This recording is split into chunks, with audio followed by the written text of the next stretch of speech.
Welcome to the LowCarbMD podcast. No one is beyond help. No one is beyond hope. As we have always said, we are bringing you medical information and cutting-edge science, but none of this is medical advice. Please seek out input from your own doctor.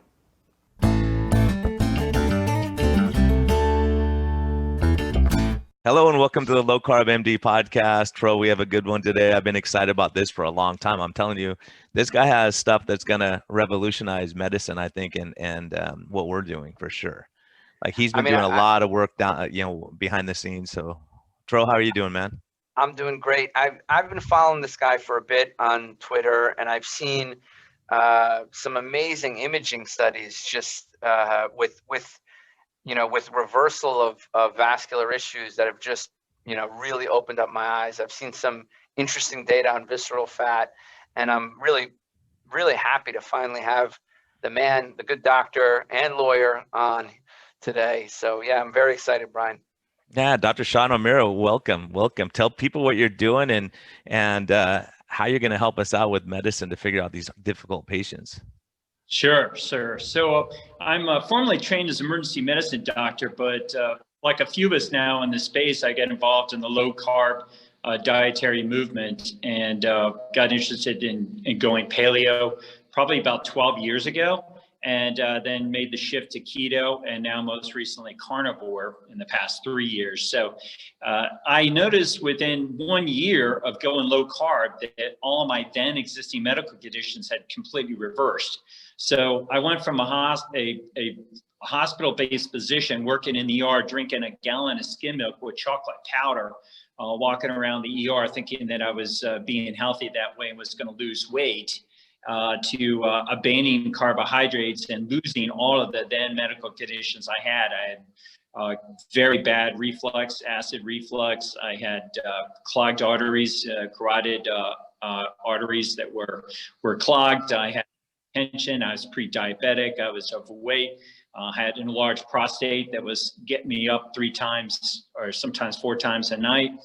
And I had restless leg syndrome, and I had obstructive sleep apnea. And within 1 year of going on a low carb paleo diet, that all completely went away. And I was the only way to describe it was just pissed off. I mean, I felt like a fraud, and I thought like my medical degree and education was fraudulent because I was taking all the medicines, doing all the right things that we learned in medical school, and none of it was really working. It was just a dietary change. So that's how I got introduced into nutrition and living an optimal health style and lifestyle. And then I've just taken off from there, got super passionate about it, and joined a medical practice that was a research and a medical practice, mostly doing research.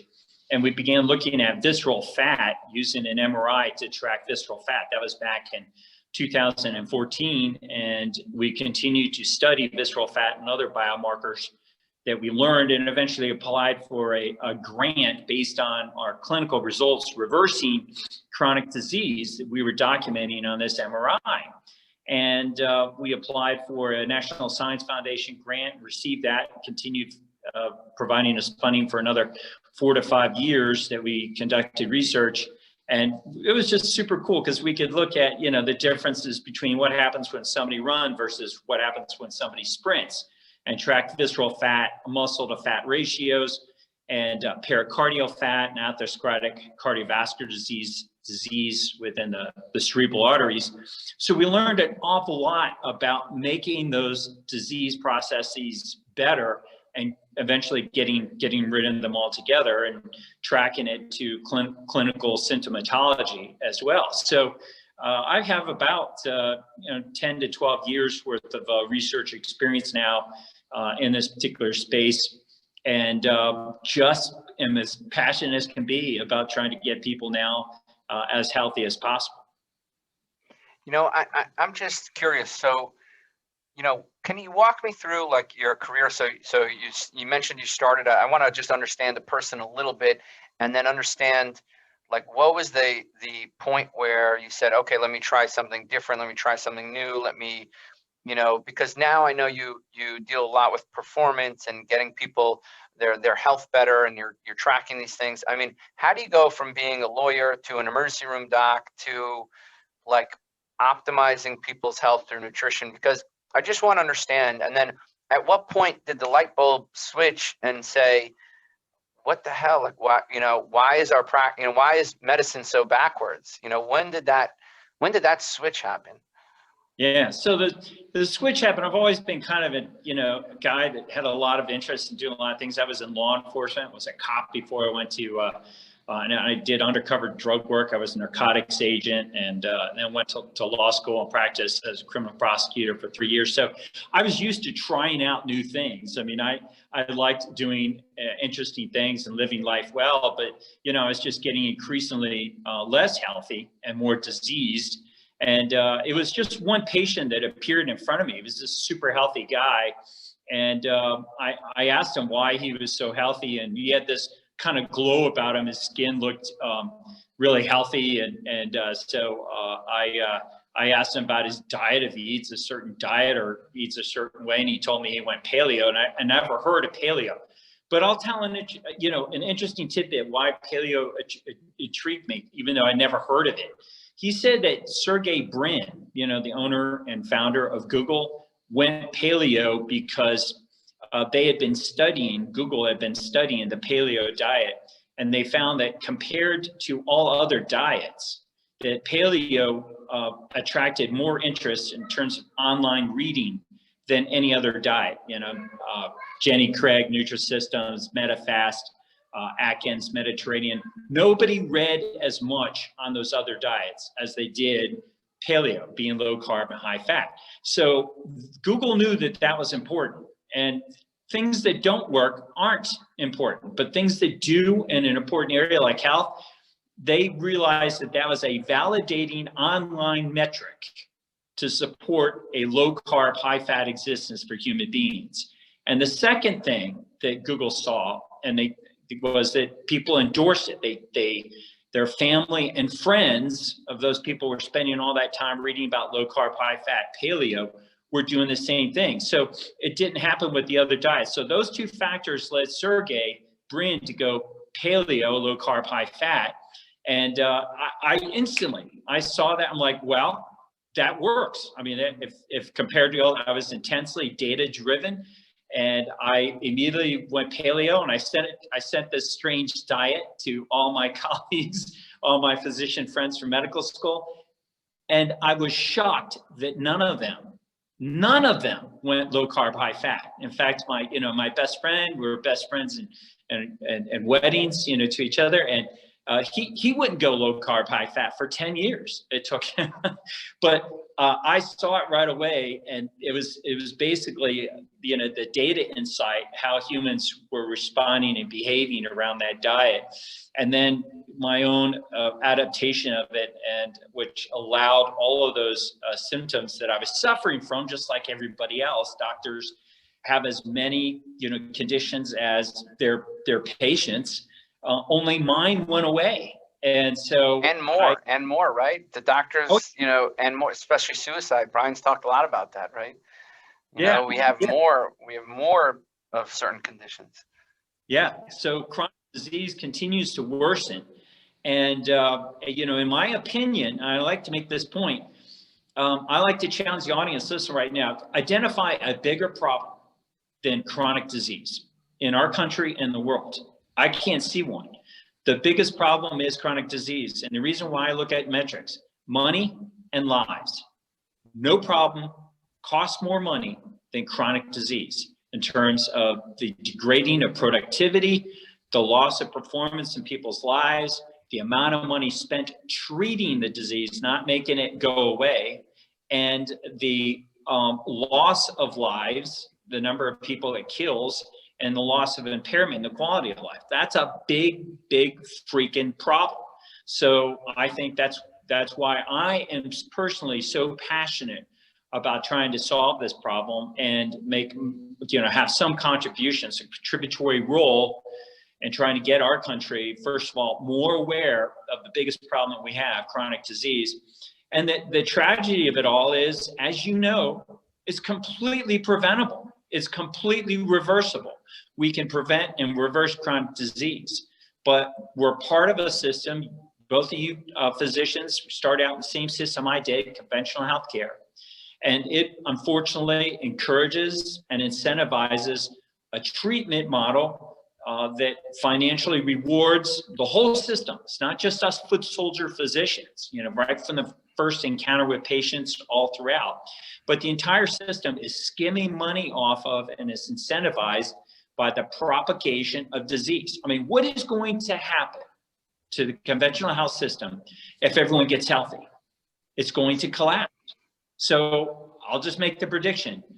Jeff Bezos, somebody's going to get to him or another very bright, forward-thinking early adopter and say, you can disrupt healthcare by looking at the right things to reverse disease instead of continuing it and making profit. Change the metrics, and we're going to disrupt healthcare, conventional healthcare, and you'll see clinics, doctors' offices, hospitals, financial systems and institutions shutting down, and it will completely disrupt and transform healthcare in the same way Amazon disrupted retail, brick and mortar retail business. We're going to be able to do the same thing. So it's disruption in the making, I think, that we're going to see probably, I hope, within the next decade from bright engineers that are going to look at the right things to study. And I don't even think it has to be done by physicians. I think health coaches can do this because you and I we see that the most impact in people's lives is not from medicine, it's from lifestyle changes. So I think that's what disruption is going to happen is giving people the proper metrics, the necessary lifestyle changes, the strategies to reverse disease and to optimize their health and so optimize their life. So I'm super excited about the future. Yeah, that clip should be played at every medical school, right? Doctors should hear this, young docs, we're seeing some young docs coming up who get it and they understand. The problem is from our standpoint, it's a bottom-up approach, right? Because we're trying to get the patients convinced. And when we have results, which we're having, and we send them back to the big healthcare system where, I have 90 patients now that are from a big healthcare system here. And when they go back and lose 48 pounds and come off all their meds, the doctor doesn't say, what the heck did you do? Like, I would be concerned about cancer or diabetes out of control when someone loses 48 pounds and comes off all their meds. I think something's wrong, right? You want to figure it out. No curiosity. It's a sad statement about our current state of affairs, right? Because that doctor only has 6 or 8 minutes with that patient, and they're not going to get into a long discussion about what they did, but they're healthier patients off their meds. Yeah, well, I think one of the challenges that I mentioned in what you guys are doing is I think we, as physicians that have, grasped the insights to living healthy and the benefits that patients, and I think we ought to stop calling the patients consumers. Our consumers experience when they adopt a healthy lifestyle. It's going to be important for us early on physicians to figure out platforms that we can develop compensation and make money off this, because unless you provide some sort of profit motive, some sort of successful commercial venture attached to improving people's lifestyles, it's not going to work. I mean, it's not going to be sustained. It's not going to propagate. And that was the one condition that we failed. My research partner and I failed with the National Science Foundation. We would have gone on and got additional funding. But, the whole world is filled with bright ideas. A lot of scientists figure out things. The easy part was reversing chronic disease. The science we got. You know where we failed? We couldn't figure out how to make money off this thing that got people healthier. We couldn't figure it out. I mean, we were terrible business guys and we were great researchers. We knew, what we had to do to get rid of that disease. But how do you charge people? How do you get people? Do you do a subscription base? And the other thing is a lot of people don't want to pay for health. They just got in the habit of their insurance companies paying for it. And then that's a whole other, ball of wax. So, I think you got to get clients, you got to get consumers to understand that, hey, you're offering something different. It's not going to be through the conventional insurance space. They're going to have to pay for it. but it's going to be way better than what they're getting from the insurance industry. So, direct primary care and these other models that are starting to emerge within the practice of medicine, I think are beneficial because they're providing alternative strategies, commercial strategies for physicians that are doing great work to be compensated so that it can be encouraged. Because what are you going to tell those young doctors when we, like you said, go and play these clips to medical school? How are they going to make money off of this to be able to earn a gainful living? And so I think that's part of the importance of the development and necessary strategies ahead to help propagate this across the country, is to help physicians make that transition successfully and financially. I don't have to make the money I was making in ER. In fact, as I get more healthy, I'm less needing of money. I get more satisfaction just going out and walking and being in nature than driving some fancy car, living in some fancy house. If it was my way, I'd be living in a teepee if I could just talk my wife into it. Yeah, man, we should have gospel music throw in the background with this. This is like preaching to the choir here. Look, absolutely, everything you're saying, I absolutely agree with. Here's the issues, right? One, I think this is the problem with modern medicine. Okay, the modern doctor, gets paid by an insurance company, and they get paid a set amount, which means that they're going to try to rush patients in a smaller and smaller amount of time. Okay, that's one of the problems. We're beholden to the insurance companies instead of beholden to the patient, right? The patient, if we were more concerned about, is our patient doing well? Can I keep them well? Have they got on their scale? Have they used their CGM? Are they using their breath meter, right? If we were watching things, right, and actually cared about their outcome, meaning, are they losing weight? Are they maintaining the weight off, right? Are they using a Keto Mojo, ketone meter? And did they check, a couple times this year? And do we know that they're in low-level ketosis or not, right? Have they stepped on their scale at their home without telling? They're not going to call us and say, hey, I gained 20 pounds, right? But we have to be responsible for their outcomes. And if we don't make ourselves responsible for their outcomes, we're practicing crap medicine. If we just care about that insurance check, I mean, Brian, we live that life. It's even worse than that, back, bro. Right? It's even worse than that. My old patients some of them are following me for metabolic health stuff. They're like, man, the old practice is bugging the heck out of me. I just had my physical in November and they're like bugging me to come in for a physical again. And it's like, I just had it. Why? Well, because in January 1st, all your diagnosis codes go away. The insurance company doesn't get paid till they see you again this year as a senior. So the more diagnosis codes you have, so this is the game, the problem. This is the truth. Any doc out there isn't going to argue with this. If I don't get your diagnosis codes captured, I don't get paid as much. And guess what? Your insurance company doesn't get paid as much. And you don't get a bonus that year because those diagnoses don't exist till you see them for that problem, unless they end up in the hospital and they code it there. So there's a big, big, big conflict of interest there because the more sick you get, the more I get paid. So for me, the reason I got burned out is I was working 14-hour days. 80% of the people didn't really care. They said, throw me a pill. And so now, in my practice, people come to me for this expertise. And I go, look, if you just don't want to change, you don't want to stop eating donuts and drinking orange juice for breakfast every day, I can't help you. You're wasting your money. Go to the guy who will just give you drugs. That's the road you're on.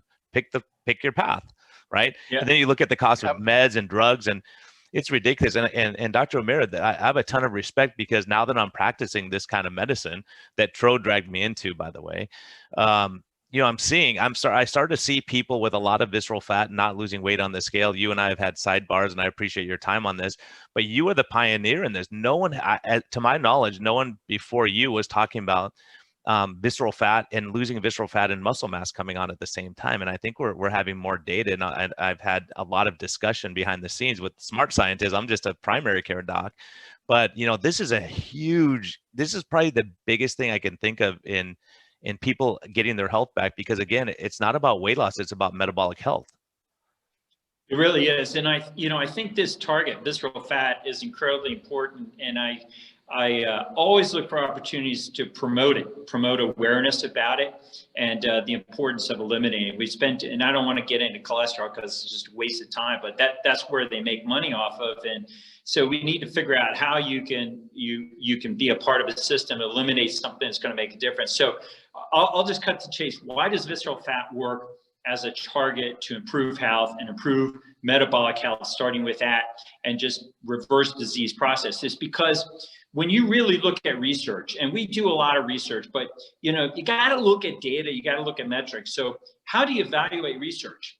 Which you need? There's two things you need to look at. You need to look at the signal, and you need to look at the noise. So the signal to noise ratio tells you of the validity of what you're looking at.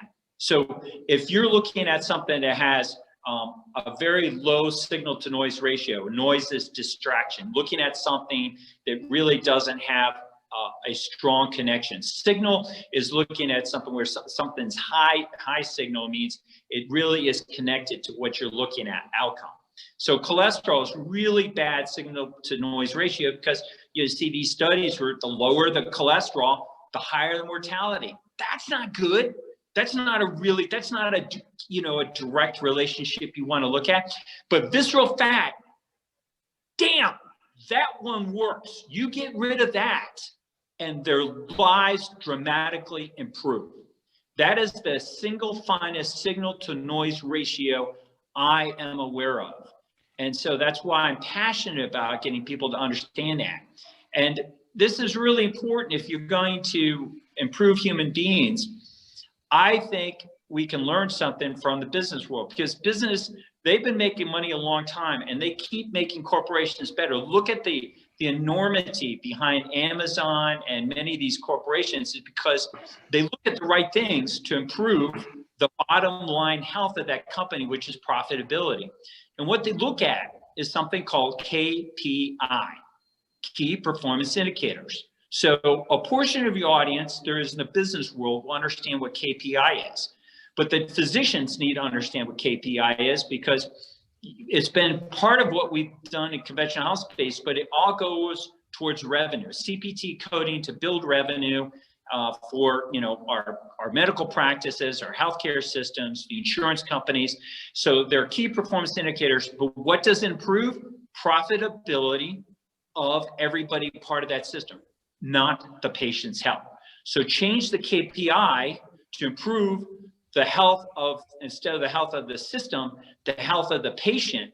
And now you, by looking at better metrics that are specifically designed for that, specifically visceral fat, and then you'll really optimize people's health. And I think individuals will start being willing to pay for it. So I changed the name KPI to KBI, and I call it key biological indicators. So what can you look at in the human being? We're starting to look at it. We're looking at ketones. We're going to looking at glucose. We're, and looking at visceral fat. These are all important biomarkers, and many other things. And and as I saw visceral fat being eradicated in people, I saw their faces change. And I can see visceral fat in people's face. I mean, we scanned over 4,000 abdomens looking at visceral fat. So after scanning so many people in my practice, I would see their face and then scan them. I began to associate the appearance of the face. So the future, my opinion, is going to be photographic analysis of faces. You're going to be able to do artificial intelligence, machine learning, looking at faces and be able to make diagnosis through little nuanced findings. The machine will learn.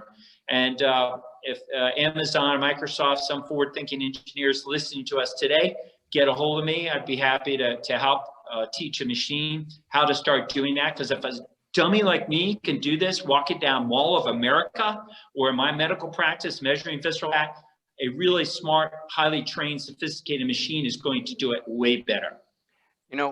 I want to talk about three key things, just so our listeners understand. One of the reasons why we don't like body mass index as a general marker of health is because you can actually have an increase in mortality as your BMI drops down. And it's a surrogate marker. It's not looking at really what matters. If you look at total body fat, just the fat, using one of the body composition scales that Brian or I have in our office, right? Or better yet, if you could, with an MRI, right? That'd be great, or a DEXA scan. But if you look at total body fat and visceral fat, they actually have a linear relationship with mortality, right? Meaning the lower your organ fat goes, the healthier you are. The lower, as your total body fat approaches about 50 pounds or less, that graph is pretty much straight down. The more you lose, the more total body fat you lose, the more your mortality improves. And another quick and easy way, let's say you don't have Dr. O'Mara's expensive equipment or the expensive equipment in my office and Dr. Lenska's office, your waist to height ratio has an almost linear relationship. So if your waist is half of your height, okay, you know that you're in good shape because, as the good doctor said, your visceral fat is probably very low. And you could go right. grab a string and put it around your waist and if that string overlaps later, you're doing better. That's all you got to do. Cut a string, put it around your waist. You don't need our fancy machines necessarily, but there are some things that will trick you, but that is a huge deal. That's visceral fat, by the way. That's what we lose first. I saw an interesting study, Dr. O'Mara, and I wanted to bring it to your attention. There was a small study, but very clear signal. They took overweight or obese patients with insulin resistance, okay? And they stratified them to 2 diets, basically low fat and low carb. And what I found was pretty interesting. The patients who were insulin resistant, all those women who gain a lot of weight during pregnancy, the postmenopausal women who are all of a sudden insulin resistant, the men in their later age who are testosterone drops and they get more insulin resistance, right? These people in this study who are more insulin resistant decreased visceral fat the most, right? So if you went on a low carb diet, you actually had more visceral fat loss than a low fat diet, even though the weights were the same. It's like if you were insulin resistant, the fat came off your organs if you did low carb, which I found to be remarkable. You probably already knew this, but what are your thoughts about that? Yeah, no, it's exactly right. We see it all the time that that visceral fat vanishes. And we would see people lose visceral fat, get so healthy, they put on muscle tissue, and they didn't think they were losing weight because they were simultaneously building muscle tissue. And I remember a firefighter once going through our MRI scanner, and we showed him how much visceral fat he'd lost, how much muscle he put on, and that's why he wasn't having the dramatic weight loss he was hoping to have. And he broke down and cried because of the passion he felt from getting the insights of what was going on. So, body mass index, and just stepping on a scale, looking at weight is not going to be as strong of a signal to follow as looking at that visceral fat. But you're exactly right. And I'm thrilled that, once you start living properly, nature gets rid of that visceral fat. And Dr. Ben Bickman has done a lot of really great work looking at visceral fat and the processes, behind it. I don't pretend to be, to possess the biochemical expertise that Dr. Bickman and other people have with regard to, I'm more of a macro guy. I look at the basic things, the big things going on, relate them to life, figure out these relationships and tell people what they got to do to get healthy. But I think it's important to understand all those minute details as well, to have an expertise.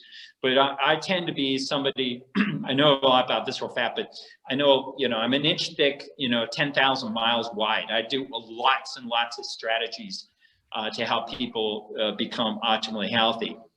But visceral fat is just something that we really need to be educating med students on in medical school, and talking about it and educating physicians, doing CMEs and medical lectures and grand rounds on visceral fat, because it just has such a dramatic improvement. It is the marker. It is the marker. I think that's the problem. We've been looking at BMI. Look at Sean Baker. His BMI is high. You're going to say, oh, he's out of shape. He's terrible. No, he has no visceral fat. So you can have a guy who weighs way more or way less than Sean Baker and not have any muscle mass, because muscle, we know, weighs more than fat. So when you start looking, it's like, we've known this for 60 years, by the way, guys. This is not something that we just invented. You look at the literature, the problem is it never translated into practice. That's why guys like Ben Bickman, who I have a ton of respect for also, he does this stuff. He goes, Brian, no one was listening. We're showing them what insulin does. We're showing, and no one listened. No one's checking insulin levels. No one's, and I'm like, how do they not see the science? How do they, like, what's like one of those pictures that's all blurry, then you see it and you go, oh my gosh, guys, because I think like what you're saying, the benefit, the crazy thing about this is it's not going to be the the health insurance companies who get it first. It's going to be the life insurance guys going, holy cow, look, if we decrease visceral fat, even if they have a higher BMI, body mass index, they're healthier. Right. And so I think life insurance, they're the ones who are going to key in on this. And they are already, because they're seeing, oh my goodness, visceral fat's the marker. It's not your weight. Because I have a lady, you guys will be interested in this. She's 246 pounds. She has 0.8 liters of visceral fat. Right. And I have other guys like Nick Norwitz, he weighs 137 pounds cut, and he has more visceral fat than his mom, who's overweight, right? Because it's where you store that energy. And I think this is going to be the key to figuring this out, because if you have love handles, they're not killing you compared to what the visceral fat's doing. I think we're all in agreement on that. Absolutely. Absolutely. So a lot of it's been my experience that most premenopausal women tend to accumulate more subcutaneous fat and less visceral fat. So when we scan them, they have a disproportionate higher amount of subcutaneous fat when it comes to total body fat relative to that deep visceral fat. And it's probably associated with the advantages that nature provides them from the reproductive cycle that's conferred upon women, and their role in child rearing that nature allows them that. But, when menopause kicks in, I call it the great equalizer. We see, empirically, pathologically, women start catching up with men then with heart attacks and strokes. But it's really, again, that relationship to visceral fat. So absolutely, subcutaneous fat is, in my opinion, you want a little bit of subcutaneous fat. These guys that are these bodybuilders, ripped, and you see every shred and every vein. To me, it's not a healthy appearance, and probably from a nature perspective, probably means they're living too close to the edge, and you want a little layer of subcutaneous fat to provide some additional, gas in your gas tank from a more ketogenic existence. So, yeah, I think subcutaneous fat is misinterpreted by a lot of people as unhealthy and undesirable, but the studies show the association and connection to disease with visceral fat, not subcutaneous fat. I want to talk about this a little bit, because when somebody, I've always thought about why is it that, the standard medical approach, kind of says, it doesn't matter what diet you do, just cut your calories. And in fact, when you look at a population that's metabolically healthy, knock your mic down just a little. Sorry, man. Just knock your. Yeah. Can you hear it? Yeah. Can you hear me now? You're good. Yeah. Perfect. Yeah. So the standard approach is any diet that works, and what we're finding here is that no, actually, if you have insulin resistance, if your glucose is very variable, if you have prediabetes, diabetes, you actually may benefit more from a low carbohydrate approach. It's certainly, any diet can cause weight loss. You can just not eat, you can eat plants, any diet can cause weight loss, but it's trying to select the right diet for the right patient. Now, if I have, an elite athlete, in my office saying, hey, they want to consider a diet, I may not recommend the same diet that I would, for somebody who's got high visceral fat, has high glycemic variability, pre-diabetes, right? It would be a different recommendation. So what are your thoughts on kind of figuring out the host and figuring out how to tailor that diet? I mean, maybe you've talked about paleo, you've talked about keto. How do you tailor, and you've talked about performance athletes. We know you deal with performance athletes. So how do you, can you give us an idea of how you give your dietary advice across the spectrum? Yeah, so I get a wide variety of clients that come to me that I've worked with in the past, over the past really 7 years or so, that it's really based on their objective. So if you want to build muscle and you want to look like a bodybuilder, or you want to look like an NFL player, then carbohydrates probably have a role in what you want to do. But if you want to be functionally healthy, where you look good and you functionally perform well, then I think adopting a high-fat, low-carbohydrate, keto, carnivore existence is the way to go. So I basically approach it to whatever the client wants. I use the MRI to track those muscle to fat ratios, still taking a look at that. But yeah, I have a hard time convincing my professional athlete clients to go off of carbohydrates and abandon them completely for a carnivore existence. And I think we're going to find with time that a lot of the dietary changes and strategies is driven by the microbiome. So what's interesting in where I practice in the Minneapolis area, Twin Cities regions, we have a very large Somali population, and the Somalis eat a lot of carbohydrates back home in Somalia. They're thin and they are healthy, but they come here and continue to eat non-American food. They don't assimilate to American diets. They eat halal. They eat and they purchase in Somali grocery stores, Somali restaurants. They eat Somali food. They're not eating Western food. Why are they putting on the weight? Microbes. You have a different set of microbes that they have joined our community. They may not be eating what we're doing, but those microbes are obesogenic, they're pathogenic, they cause weight gain, they cause a different metabolic response to these carbohydrates, and voila, now these Somalis that were thin, eating the same thing in Somalia that they're eating here in America, suddenly are gaining weight. So that's a huge black box that we have to start looking at. We have to deal with it. You know, I see physicians just don't understand the microbiome and push it away because we just don't know enough about it. No, we can look at what's happening to communities. We can see the influence of probiotic foods and fermented foods and abstaining from food preservatives, you know, processed foods that introduce these harmful chemicals, and chlorinated water and fluoridated water that disrupt our oral microbiome. So that is a critical part of my practice in trying to help people with dietary and lifestyle strategies to optimize their health. And once you get the microbiome right, cravings go away. You can solve the problems with the addiction cravings, because that's what is causing people to have cravings for this food. Is these microbes are obesogenic. They can't crawl out of your body when your patients are succumbing to these crazy cravings that are so intense.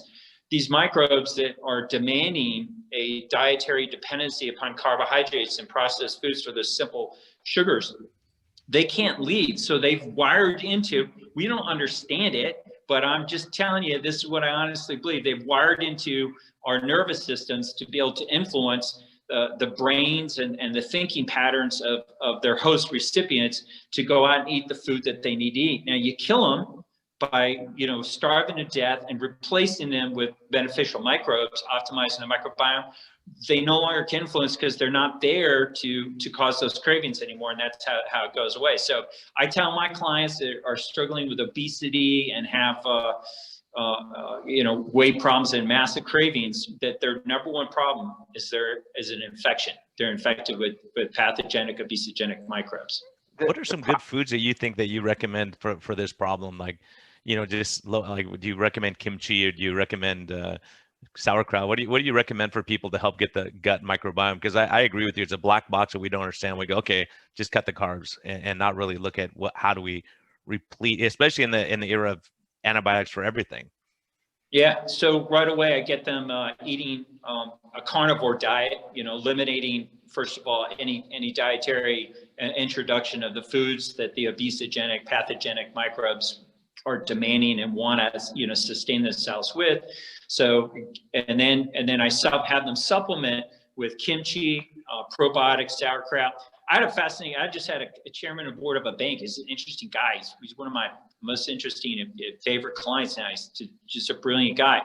He had lifelong addiction to hemorrhoids as an adult, constantly hemorrhoids. He's an older gentleman in his 70s. He goes carnivore and his hemorrhoids go completely away. No more hemorrhoids. But he listened to me on a podcast before he became my client. And he said, all right, I'm going to try this sauerkraut thing that Dr. O'Mara talked about on one of the kids. So he had 1 teaspoon, 1 teaspoon of sauerkraut. The only problem was it was not fermented. He got, the sauerkraut that was basically pickled. So it wasn't fermented, which removes these lectins. Boom, the next day, hemorrhoids. He hadn't had them for, I think, 3 years. And then he gets hemorrhoids from 1 teaspoon of sauerkraut. So now I got him eating fermented sauerkraut, which, by the way, when you ferment vegetables, it eliminates these saponins and lectins and things that, Dr. Gundry and Paul Saladino and a lot of us in our space are now starting to recognize these plant toxins, these roles these plant toxins have. They're eliminated when you ferment. So you have to have probiotic fermented sauerkraut. Kefir is another great for those that can tolerate dairy. Kefir, yogurt, and fermented vegetables of any kind, as long as you ferment them, have some role. But you don't have to eat a lot because these are not nutrient value. You don't consume these, in my opinion, for their nutritional value as much as their microbiome value. So I have my clients, instead of grazing on food where they normally would eat every 15 minutes carbohydrates, I have them grazing on microbes every 15 minutes, sipping on probiotic, sauerkraut, diluted sauerkraut juice, diluted kimchi juice, diluted apple cider vinegar, getting these beneficial microbes, probiotic microbes, into their system constantly, and there hardly any caloric value. Again, it's not really introducing caloric intake into your body. And I'm not a believer, nor do I subscribe to Seizure. Yeah, maybe you can show it by science, but it's the calories that get absorbed, not the calories in. And if the microbiome is disrupted, you might be absorbing way many more calories in than if your microbiome is optimized and metabolizing those calories properly, allowing nutrition to go in instead of caloric energy. So the Seco guys, Dr. Nadolsky, and what's the guy you're going to be you're going to be debating him, Tro? What's his name? Lane Norton. Yeah. Look, those guys. I think that issue. Yeah, here's the issue in modern medicine. Okay, it's funny when you look at obesity studies with microbiome, and when we give people, prebiotic supplements, probiotic supplements, nobody does better, right? So if you take somebody with obesity and give them prebiotics and probiotics in the form of a pill, nobody's done better. So it's been a wash, right? It's been a wash. In fact, if you have pancreatitis and you get probiotics, it actually gets worse, right? So the problem is I don't think we understand it. But then look at the other parts of the microbiome that we do understand. If you have severe protein, calorie malnutrition, and kwashiorkor, and you take that microbiome and transplant it into a mouse, the mouse gets kwashiorkor. Okay? Yeah. So meaning that kwashiorkor is mediated by the microbiome. Okay? When you take somebody with kwashiorkor and you take their twin and you do a fecal transplant, their kwashiorkor gets better. Right? This kwashiorkor is this, state where you see it, where they're, they have all this edema, and you see it in probably malnourished children. Everybody's seen the picture of it. They know of it. They get edema in their legs, and right. So there's something to the microbiome. If you have C. diff, Brian, right? What do we hear about C. diff recently, right? Yeah. C. diff is this infection that affects the colon, and we know now if you transplant actual stool. If you do a stool transplant, C. diff goes away, right? Yeah. So now we know that if you alter the microbiome, we can affect kwashiorkor, which is a protein deficiency, and then we can affect C. diff through a fecal transplant, which is like the almost 100% efficacy. And the last thing that I saw that really, made me like kind of really impressed by this microbiome area of research is with the seizure prevention of a ketogenic diet. Everybody knows we use a ketogenic diet in patients with epilepsy. They actually showed in mouse, they made epileptic mouse, that it is the microbiome. Okay, it's something to do with the microbiome that's actually causing this the seizure prevention. It's not necessarily the ketones, that it may be that the seizure prevention is actually mediated by the microbiome. Yeah, so it's tough. It's, because as a primary doctor, evidence-based primary doctor, when somebody says microbiome, I kind of roll my eyes, right? I kind of roll my eyes because it's like, okay, well, we don't really have like there's no standard, right? We don't know enough. Like Well, in I modern think the medicine, we problem, don't know I think enough. what Sean's saying, There's so Pro, much is this. there. I think Like what he's there's saying so is much this: there. you can't have a terrible diet and then supplement your way out of it. You have to get the diet right, and then you get the microbiome right also. You have to do both. Yeah. You can't, it's just like eating terrible diet and say, oh, I'm taking omega-3 so I'll be healthy, and you eat donuts all day. It's not going to help. It's like, I'm going to smoke and take an antioxidant. Good luck with that, right? Yeah, no, and I think that's been the problem. A lot of the studies looking at probiotic use are looking at probiotic supplements and not looking at it in a holistic way that the role of these microbes play. So the FMTs, these fecal microbiota transplants, it's a fascinating subject, like treating C. diff, how well it works. Do you know that they're now data mining those FMTs, Dr. Tro? And what they're doing is to say, hey, we cured C. diff. Did we cure anything else? And guess what they found out? 20 people that had FMT were cured of their Crohn's. Their Crohn's went away. Now, how awesome is that? So you get an FMT, you got Crohn's, and you also have C. diff. You get the FMT, the transplant for the C. diff, not for Crohn's, because as you know, we can only treat C. diff right now for an FMT, but it doesn't mean we can't look and see if anything else got better. So this one research paper is fantastic. I can send it to you. 20 people had their Crohn's reversed. And guess what? Of those 20 people that had their Crohn's disease, 11 of them came from one single donor. So what does that mean? That donor was a super donor. He had such valuable feces, FMT, that his stool had such rich microbiome that he could cure people of other things, not just C. diff.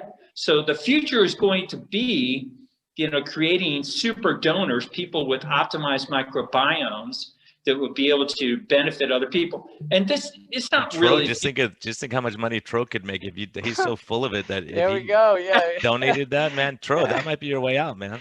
You know what, Sean? So here's the problem. So here's the thing: these prebiotic fiber. So when we talk about, people ask me all the time about carbohydrates, and when it comes to yogurt, I tell them, don't worry about it. It's fermented, right? When I tell them about sauerkraut and about kimchi, don't worry about it. It's fermented, like pickled stuff. I tell them, don't worry about it. Okay, don't worry about it.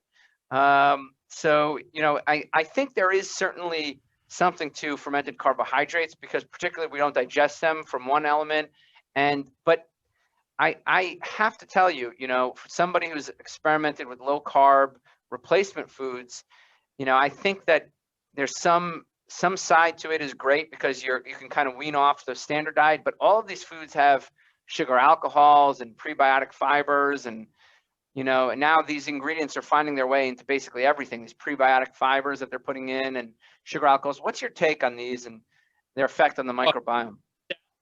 I just stayed completely away from it. I have never, I've never had any qualms or problems adopting the most natural approach to things, so, and all these processed, prepackaged and manufactured food items that are chasing, the health space, are driven more for profit, for the system behind them than they are to actually improve people. So I tell people, eat food in whole forms. Just basically start just eating meat.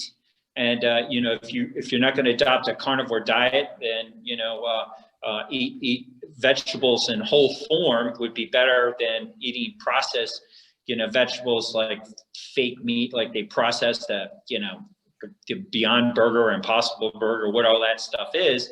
It's just processed vegetables. And so it's the processing that I think introduces in changed form harm to the human body, probably through oxidation and disruption of the previously natural existing molecules and membranes that were present in food's whole form, that now allow for such deleterious harmful effects on humans that are ingesting them. So yeah, I agree with you. I think they're a disaster, and I have my clients stay completely away from them. what do you do if somebody says, you know, look, I can't get rid of chocolate? Or what do you do when they say, I can't get rid of, you know, my kids are always around, they're eating X, Y, and Z. I can't get rid of it. I can't get rid of it, doc. What's the best for me to do? What do you say to them? Well, I get them started on addressing the addiction, you know, those cravings. So, you know, I get them, kill the bad microbes, get them on eating meat, and then I have them sip on probiotic microbes all day long and hanging with healthier people. Part of the problem is when you're around people that are filled with carbs, you know, eating carbs, is that you're touching, you're getting their microbes. And this is why Oprah failed. Oprah lost weight, gained it back. Lost weight, gained it back, because nobody told her you're not treating the infection. So as soon as she kind of got rid of those, she'd go out in the public, she'd get more of those microbes. And every single day I get obesogenic microbes in my mouth going down into my gut, because I live in a world where I'm surrounded. So I constantly am grazing on fermented foods, getting beneficial microbes, and I hang with people. Like professional athletes are an interesting example, or just high school, you know, pickup basketball games. When somebody does something awesome, people are high-fiving them. And the reason is nature tells you to go out and get those microbes off those high performers. When the professional athletes go into an arena or a stadium, you see all the fans reaching their hands out to try to touch, you know, those professional athletes while they're going by, and it's nature telling them, harvest their microbes. So we are nothing more than just a bag of microbes living within a world, and your role is to get as many beneficial and good microbes as you possibly can. So that's what I do. I'm going to have to disagree with you, good doctor, because, you know, my wife has never had a weight problem, and, you know, we do a lot of high-fiving and sometimes a little bit more than that. And, you know, I don't think that it's actually helped me at all. So I'm going to have to disagree with you. You've maintained weight loss, Tro, so it must be doing something, man. It rubbed off on you. It takes a while for some people, man. You had to get all the bad stuff out. Now you're doing better. But it's pretty amazing because, Tro, you're an example. Like what we're talking about, I want people to understand is, look, as a case example, I have a guy who lost 44 pounds on a liquid diet before coming to me, but he was going crazy and fighting with everyone, miserable, starving all day. So so we put him on a ketogenic diet, low carb diet. In 4 months, he lost exactly 0 pounds, right? I just talked to him yesterday. He's losing 2 pounds, 5 pounds, 8 pounds, but he lost 8 inches off his waist, put on a ton of muscle mass. So Troll, what I'm thinking is, because you don't drink, you've got your body to a place where you have more muscle mass, less visceral fat. Then, you know, what I'm thinking is, and I think it's right, is that the more muscle mass you have, the less, and this is what I've been telling you about BioLane. You guys will argue with him, but I'm saying, look, if I'm BioLane, I can get away with more Pop-Tarts because it's going to my muscle. It's not going to your visceral fat. I'm not suggesting that's the way to do it, but I'm saying he can get away with it now. But if he blows out his knee and he's sitting on his couch for a couple of months, he'll gain weight doing that. He won't be able to. It really has to do with this energy, where you're putting your energy to some degree. Because I have a guy who's a vegan that I'm intrigued by. Troy, I talked to you about him before. I think I've talked on the podcast a couple of times. He eats a ton of carbs, but he eats just fruits and vegetables, nothing outside. But he works out 3 hours a day.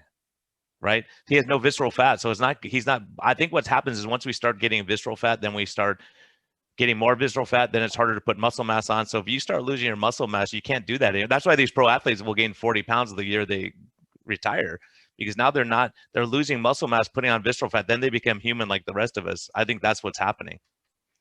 I was Brian. How do you know that the vegan that you were talking about eats a lot of carbohydrates and works out 3 hours a day, doesn't have visceral fat? And how old is he?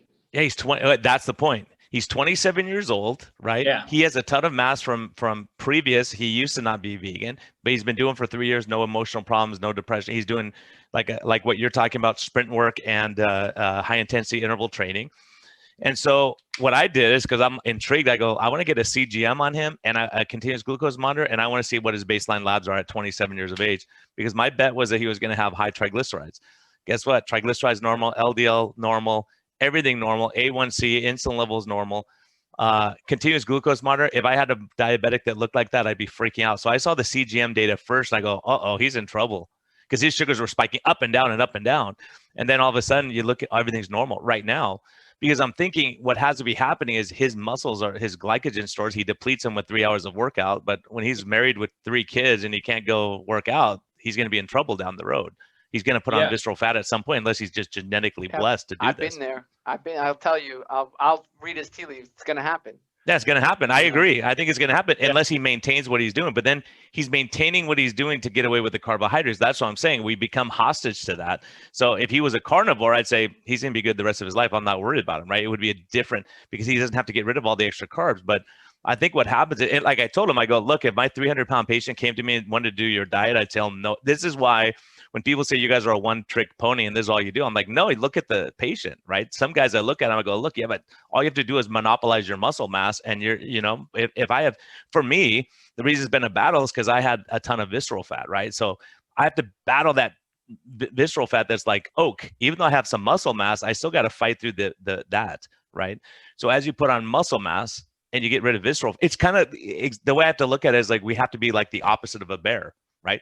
The hibernating bear, like we talked about, Sean, they get a ton of visceral fat, they inhibit muscle mass, they hibernate for 6 months. Because if they had a ton of muscle mass, they would go through their visceral fat in 2 months or 3 months. So they get, there's a survival benefit to the bear not to have skeletal muscle. But the problem with us, as you're talking, as you were talking earlier, exactly what happens, we lose our ability as we get older to maintain the subcutaneous fat. So postmenopausal women, if they have the same visceral fat as a man, they're at the same cardiac risk. Because it used to be subcutaneous, now you can't store it there. So I think what I think, the way I'm envisioning it may not be right mechanistically, but we know visceral fat is very sensitive to stress hormones, right? Like cortisol. So if you mobilize your subcutaneous fat and you're stressed all day and you're not exercising, what does it do? It restores in the visceral fat. And that may be part of this whole shifting from subcutaneous to visceral. Plus we lose the hormones that are shunting it that way. So guys like BioLane who have a ton of testosterone floating around are shunting it to subcutaneous, and if they're burning it, who cares? But if they lose their testosterone effect, now it's going visceral, now you're in trouble. And that's what happens post-menopausal. That's what happens to us men as we get older, we get more visceral fat. And so we get into a disaster. When the more visceral fat, it's harder to put the muscle back, like you're showing. That's why your data is so important to me. Yeah, the young carboholics that are doing a lot of exercise that guy is just young and he's healthy. He's eating a lot of carbs and he's exercising, but he's accumulating the damage from elevated reactive oxygen species. I mean, I hardly exercise. Over the past 10 years, I averaged about 5 to 10 minutes once every 3 days. That's hard. That's how I'd exercise, a minimal amount. So my reactive oxygen species, influence, total damage from that was minimal compared to, you look at an NFL player, and professional athletes and these endurance runners, they churn out so much reactive oxygen species, especially if they're carving out, that they have an excessive amount of accumulated damage versus, if you look at, and this is how we figured out our strategies, Brian, is that we looked at, there's only one species that is diseased and filled with chronic disease that roams the earth, and that's humans. That animals in the wild don't, because we eat what we shouldn't eat, we don't eat what we should eat, and then we exercise in a very dramatically different manner than all the other animal species. The other animal species are doing very, very high intense struggles, life and death. They're hunting each other, they're killing each other, trying to get away. But it's very brief and it's over. And so what happens if we adopt those strategies, and that's what we found, what reverses chronic disease. Eat what you should eat, don't eat what you shouldn't, and then you exercise in a manner that's kind of life and death struggles that animals encounter very infrequently. They don't have these fights every single day. They get kind of a life and death encounter maybe once a week or something. So that's pretty much all you really do to optimize your health. But that young looks good right now, low visceral fat, but let's take a look at him when he's 40 and 50. You're going to see damage. You're going to see visceral fat accumulation from the same dietary lifestyle strategies he's getting away with right now. He's not going to be able to get away with later. 100% agree. That's exactly what I told him. I go, you could get away with it now. We could get when you're in grade school, you can get away with a lot more stuff. When you're my age, you can't do that anymore. You're going to be in trouble. So you might as well start looking at that now. That's exactly the advice I told him too. Is like, I don't like those sugar shifts up and down like that because, we know those can break plaques and cause more damage. It's like freezing the water and breaking the rock apart, and you keep repeating that process and you break apart boulders. And that's what I think a lot of this we're seeing with diabetes. And, again, we said we're going to control the sugar, we're going to shoot you with insulin. What's the insulin do? Shove it into your visceral fat. You've just increased your mortality. And who you're not going to see talking when I'm 57 is Bio Lane. You know, that guy. You're not going to see Dr. Nadolsky. You're not going to see these people that promote eat whatever you want, kind of, you know, Seco, it's all calories, and the vegans. They don't make it long term. The carnivore is kind of a newer thing, but it's the long-term lower carbohydrate keto proponents that are faithful to that are going to be healthy in their elder years. So it's just going to take a little bit for the public to figure this out, but that's why you know, you don't see older vegans, long-term vegans. You know, you see beautiful young people and the game changers, right? That's all they have to work with. You're not going to see Dr. McDougall take his shirt off. You're not going to see these other, you know, Dr. McGregor take their shirt off. They're going to be wearing clothes and stuff. They don't look good. And you won't see, by the other token though, you won't see Ted Naiman putting his shirt on, or Sean Baker putting his shirt on very often, right? Because they've busted their butt to get with that. And I agree with you 100%. I think the problem is and this is what I've been telling Tro, we're looking at different prototypes. Like if you're looking at, you know, if you got a brand new car, it's going to run pretty good for a while. If you got a car that's 40 years old, it's going to take some, you know, nurturing and you have to keep it running. So I think that we're in 100% agreement. I don't agree with, I was told him that, like, if it's for ethical reasons, okay, you got to make the best of what you got. And he doesn't eat processed food at all. He doesn't eat grains. He doesn't eat pasta and bread. He eats fruits and vegetables. This vegan guys, but he makes protein shakes that are like, you know, 2 bananas, a bunch of stuff, because he's burning that fuel, right? But in his mind, he's thinking he needs those extra carbs. I'm like, you really don't. You need extra protein, and that's going to be his long-term issue too. I think it's going to be hard to sustain the muscle mass and keep the visceral fat down. But it's, you know, at the moment right now, when I look at space, I was like, okay, let's tie that. Exactly what I said. I go, we'll talk in 10 years, man. And I want to see your numbers again. And he's a good friend with Ben Bikikio, who I love. And so, you know, we'll be able to follow him long-term and see the effects of this for sure. You know, and I just want to come back to something you said, Dr. O'Meara, and something that, you know, Brian's been bringing up. Basically, as we age, things change. And we also talked about exercise, and this kid's exercising a lot.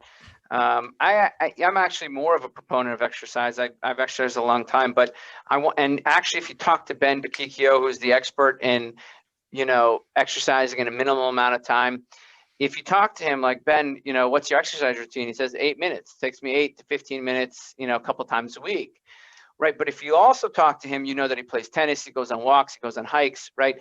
There's actually a ton of activity there. So actually a lot of activity. And you were talking about these animals, you know, doing minimal exercise, but we know bears after hibernation travel for miles and miles, basically like hundreds of miles, to go from where they hibernated from to where they go. And this is like normal for them. This is migrations, these great migrations occur where people are just doing kind of flying down or walking down, going through crazy terrains. A lot of times dogs, for example, will stalk their prey for a whole day, right? They'll just keep going after them. And so these wild animals, as you said, they're, you know, it's not like they're sitting around doing nothing and then they do 8 minutes of activity and think that like they're going to get healthy. No, you definitely need activity. You just don't need to go kill yourself, you know, 1 month for the year, you know, basically for 2 hours a day, because that's what you think health is. No, you can do some resistance training and some HIIT in 30 to 45 minutes. And then you can just go walk with your loved ones and call it a day. You can go, you know, hiking and biking and, you know, rowing and towing and or whatever it is, right? You just get otherwise activity. I think the problem is we're not wild animals, you know? And so when we tell people, hey, 8 minutes is all you need, the message gets lost in translation. Well, you know, Troy, I'll answer to that a little bit. I think what Sean's talking about, what I'm talking about is, look, if we're talking about breaking down visceral fat, Ben's workout spikes interleukin 6, interleukin 10, interleukin 15. Sprint work will do that, and doing a muscle fatigue exercise. So what you're doing is you're making those tissues as insulin sensitive as they can be. You're lowering your insulin levels down, and you're breaking down visceral fat. That energy is being released so that your muscles can use it. So there's going to be a big difference between doing a high intensity workout, I would say, and jogging, for instance, in the bang for your buck. So running 45 minutes on the treadmill versus 15 minutes of doing this kind of workout. I think there's a huge difference. And I've seen it on my continuous glucose monitor. I've seen it with tracking my ketones. And so I'm telling you, I'm a believer because I've seen the physiology of what's happening. Doesn't mean you sit on your butt the rest of the time. No, absolutely not. Those are activities, and you move and you do stuff, and you go play tennis and you go for walks and you work in the garden. I have an 83-year-old lady. They put on 11,000 steps, 83 years old, 11,000 steps, work in the yard, going for a walk at the park, right? So she doesn't have to sprint. She can't sprint, but she's doing band workouts now at 83, and she's getting healthier and her sugars are getting better. So I think there's definitely, I think the point is, look, don't say I don't have time to work out and I can't do 15 minutes twice a week. Because I guarantee you're watching TV shows that you could tell me all about. But in that 15 minutes, you could lift some weights or do a little something. And I would rather work out like Sean does and look like he does than work out 3 hours a day every day and not have a family life. I don't know if this happened to you guys, Dr. O'Meara, Dr. Lenskis. I don't know if that, I was 350 pounds. I would go do my 20 minutes on the treadmill and then take the elevator in the hospital. Like, did anybody else do that? I mean, am I the only one?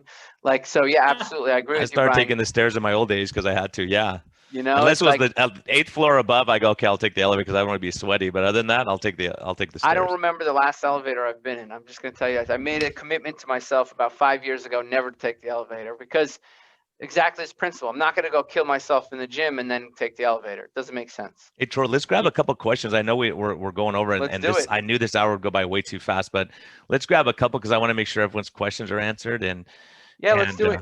We have some live, Dr. O'Meara. We have some, people, our Patreon supporters, people from our practice. They're joining us live, so we're going to open it up to their questions, guys. If you're here and you want to ask a question to Dr. O'Meara, now's the time. Oh, wow, we got some already here. Okay. All right. So let's start. Okay. How do you know which diet is the diet? What diet is right for you? I like this. Yes. Dr. O'Meara.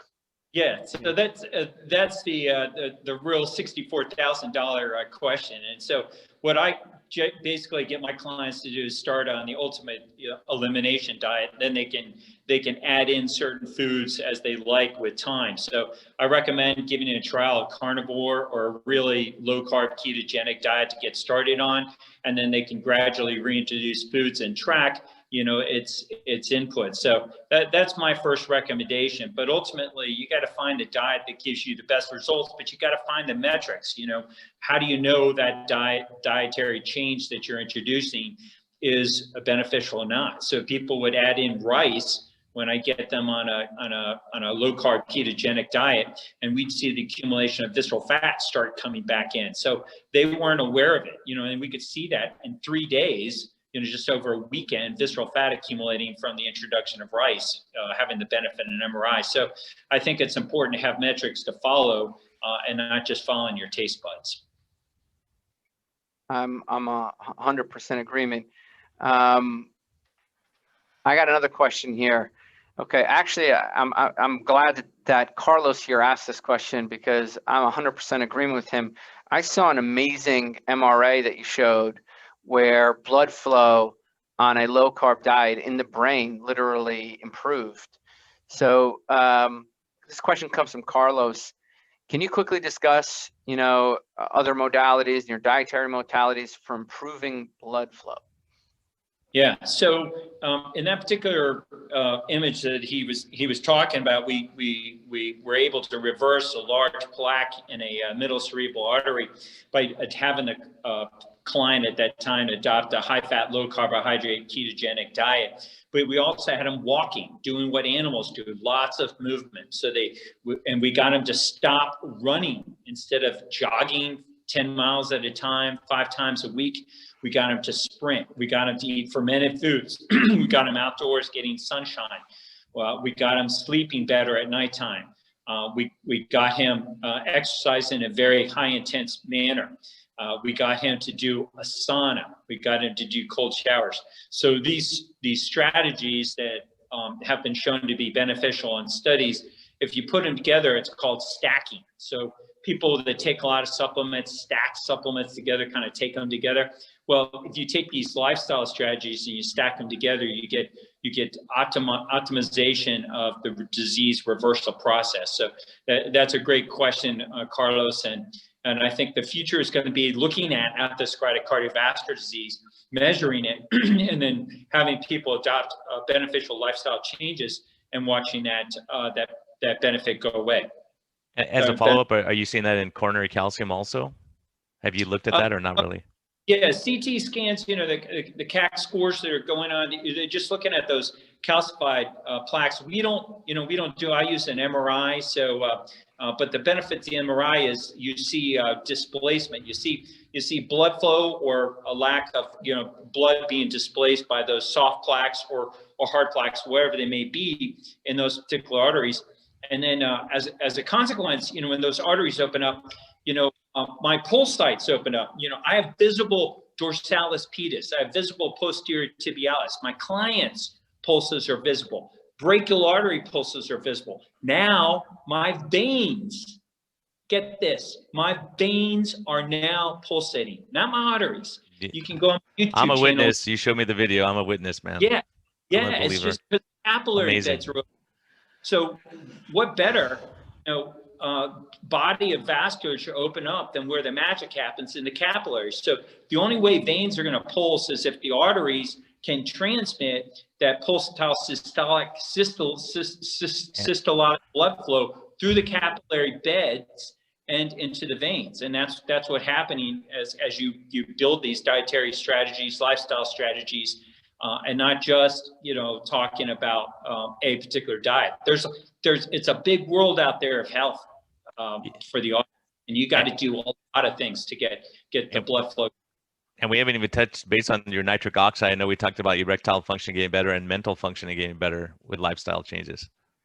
Yeah. I mean, that's huge. I mean, that's a big sell. Viagra will improve erectile dysfunction, but if you do these things, not only do you get better erectile functioning, but you get throbbing. I mean, that is the quintessential, erectile functioning that you want, that, you have when you're like 17, right? 17, maybe 18, 19, 20, 21, 22. And that goes away because you're diseased. But if you open up that blood flow, you get these pulse sites all over your body. And then, my clients, I get them to have, that kind of a not only just a very firm erection, but that kind of a pulsatile erection that you'd have when you're a teenager. Viagra will never do that. So, Tro's taking copious notes here. Just slow down, Tro. Your pen's getting around out of ink, man. We have it recorded. So I got one more. Let's do 2 more quick questions. Okay. Can you just briefly describe what fermenting does to carbohydrates? Yeah, so fermenting reduces the carbohydrates. So when you reduce the carbohydrates, they're consumed by the bacteria, eliminating the carbohydrates, allowing them to be in a lower carbohydrate form, to the extent that you allow the fermentation to process go on. And this is the problem with kombucha in the stores. They don't ferment it long enough, so it's sweet.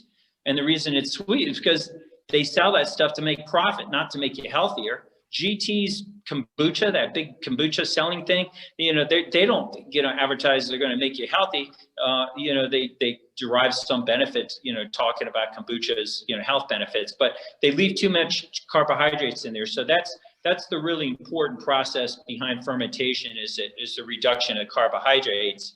And then the bacteria reproduce in larger numbers. So that's what's happening. It's a simple reaction of called reduction, chemical reaction to eliminate those carbohydrates, making them a better source of food to consume. Right, they become a fiber, if I'm not mistaken, and basically the microbiome feasts, but we don't. Right, we don't. And kimchi is that's always fermented, right? They wouldn't be pickled; they would be fermented generally. Yeah, I don't know that it says on the labels. Actually, if people are interested in that.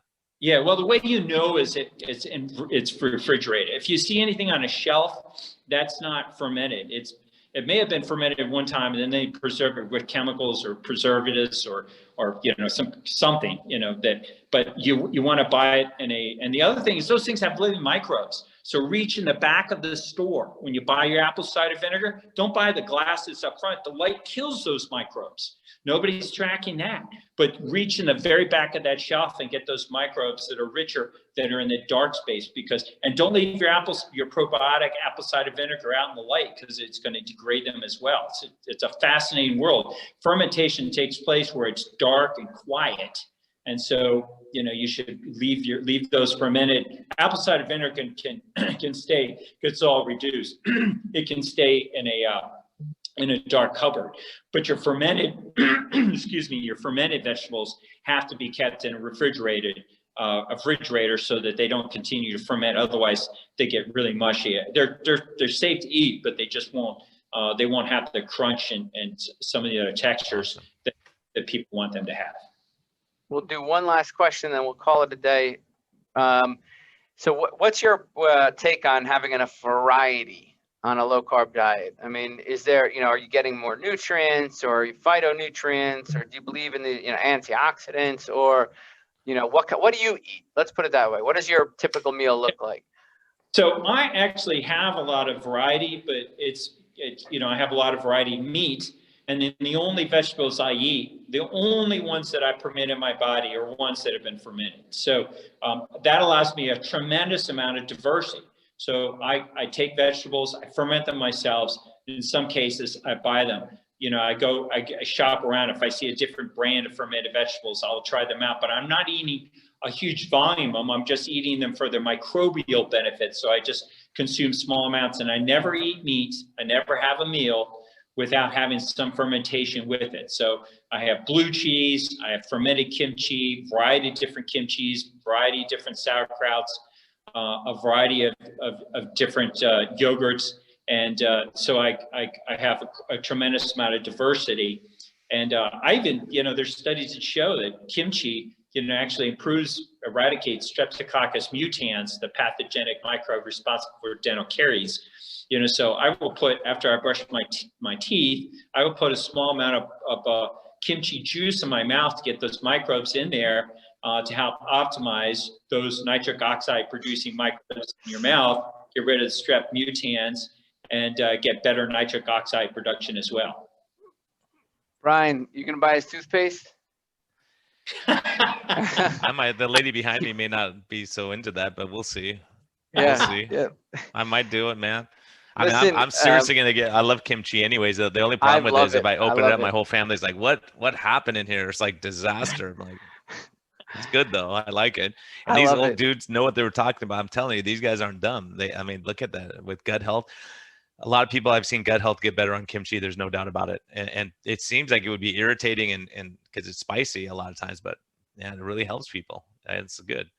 And I'm German, so the sauerkraut's always a good deal, right? So yeah, I think that those are great advice. That's something I haven't been doing with my diet. So Troy, we get a free consult here today. This is awesome I know. Listen, this is great. Yeah, but hearing from a pioneer, but he doesn't look like a pioneer. This guy's fit and in shape, and it's trying to forgive him for only working out a couple hours a week or a couple minutes a week or whatever. That's kind of frustrating. Man. I'm jealous. That's pretty awesome. But it shows what you're doing is working. You don't have to go work out 7 hours a day like people think they have to. And I think that's a huge point.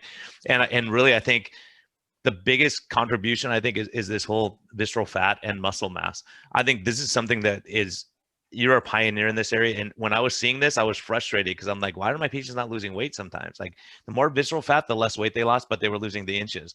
So when we understand what's happening now we could be better doctors and help our patients go, look, your BMI, you're getting stronger. You put on 12 pounds of muscle and you lose 8 pounds of fat, right? You gain 4 pounds, be happy about it. And as a matter of fact, the converse, I have a guy, I looked at his labs before he came in and he's like, look, doc, I've lost weight. He's all excited. 3.6 pounds over the holidays. And I'm looking at his labs. I go, you're not working out anymore, are you? Right? He lost muscle mass and his numbers went terrible. Wow. Like, yeah, I got to get back to the gym. They closed my gym down, so I haven't been working out. So, and I have other people that work out really hard and they come in, they gain 3 pounds. I'm like, congratulations. Look at that. You put on muscle mass, your visceral fat's going down, your weight's down, your waist is down 2 inches and you gain 3 pounds. We'll take it. Yeah. Right. So I think that marker and I'm telling you, Troy, a lot of these studies, when we go back and look at them and they go, oh, look, there's no benefit of weight loss of keto versus other or low carb versus other. Let's look at muscle mass and see what's happening with that lean muscle mass. And I think a lot of those studies are missing out on that. Yep, exactly. We didn't get into sarcopenia, but that's such a scourge right now in our country, sarcopenia, for particularly, gentlemen and men and women in their 50s and 60s, sarcopenia really picks up. But the MRI gives us the ability to do that. And just, tone of musculature on the body. If you pay attention to your patients when you do an exam, you'll see, nice tone and musculature in people that are healthy, preserving that muscle mass, and sarcopenia really needs to be addressed in its relationship to visceral fat. I have a couple of videos on sarcopenia and visceral fat together as topics on my YouTube channel that if anybody's interested. But yeah, sarcopenia is a huge we'll link area. to that. We'll link to that for sure. How can people, I mean, can you, besides YouTube, how can people reach you if they want to, reach out to you, find out more? Yeah, so I'm on both Instagram and Twitter at Dr. Sean O'Mara, ERSEANOMARA, both on Twitter and Instagram, and on YouTube just under Dr. Sean O'Mara, and I think they use an apostrophe in that YouTube, O''MARA, but I'm the only Dr. Sean O'Mara, at least so far, on YouTube. And I don't have great video production because I'm a not-for-profit. I'm in here, and that's part of my problem. I got to figure out how to make profit, but I'm not-for-profit, and so I'm a one-man band, and I don't have great video production, but I have interesting content and important content, and I hope to get better. If I get some, maybe some donor, if I figure out Patreon, and maybe some donors will come in and help me improve the quality of my videos and do some great broadcasting like you guys are doing. It's really, you guys are doing a fantastic job bringing this content and your practices to helping patients on an individual level. And we just need to dialogue and promote this more so that people can find out about alternatives to taking medicines and just having surgical procedures all the time. Amen. Amen for me too, man. I mean, I greatly enjoyed it. I was really looking forward to this, and I know this is very valuable for people to listen to. I think it's going to change a lot of perspectives on things, and people who are frustrated, who think they're plateaued, if they measure their waist and it's coming down, who cares? Don't worry about it, right? Put muscle mass on. Sarcopenia is a huge topic, and we can spend an hour just talking about that, lack of muscle. So this is what we're talking about. This is kind of exciting because now we can tell people, look, here's what our goals are. Let's not worry about the weight so much. Let's look at metabolic health. And I think with COVID, it's really ripped this scab off so we can look, at the wound, because this is the reality we're facing. We want people to be as metabolically healthy as possible. The weight is secondary. There's people who are overweight that are healthy, and there's people that are really skinny that are sick. That's the reality. We see it clinically, and so that's why your contribution to medicine is so critical, to look inside, look under the hood and see what's not, you have a nice paint job, but there may be some damage in the engine compartment. So have a mechanic check it out and make sure everything's good before you buy the car. Exactly right. Well, I appreciate the time that you guys have allowed me to come on your show and talk about these important things. And I hope that the audience is intrigued about MRIs and looking at key biological indicators and tracking the right things.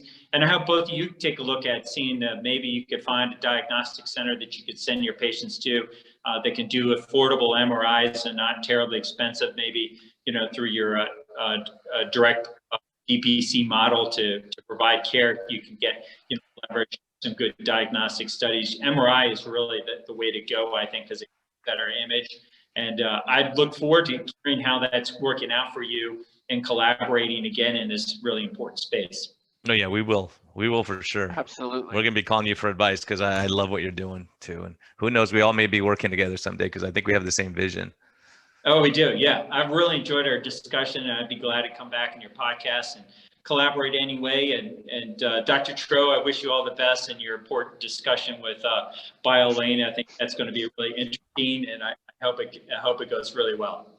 I'm sure it will. The last time it went pretty well, but I think really it's one, listening to people that don't think exactly the same way and kind of exploring that. And then the other thing will be, figuring out what we don't agree on, I think focusing on what we that. do agree on and what we do agree on too. I think that's important because I think we're going to agree on the sarcopenia problem for sure. And then we have to look at how we best take care of patients. That's what we're looking at. And I think we have a lot of numbers. And I think when you see the numbers, it's convincing. That's why, the data speaks for sure. So, hey, thanks guys. This guy, Professor Noakes, wants to talk to me about something. I don't know. I'm going to go talk to him. So everyone have a great day. All right, guys. All right. We'll have see a good you guys one. Take next care time. all. Thank you, Patreon supporters.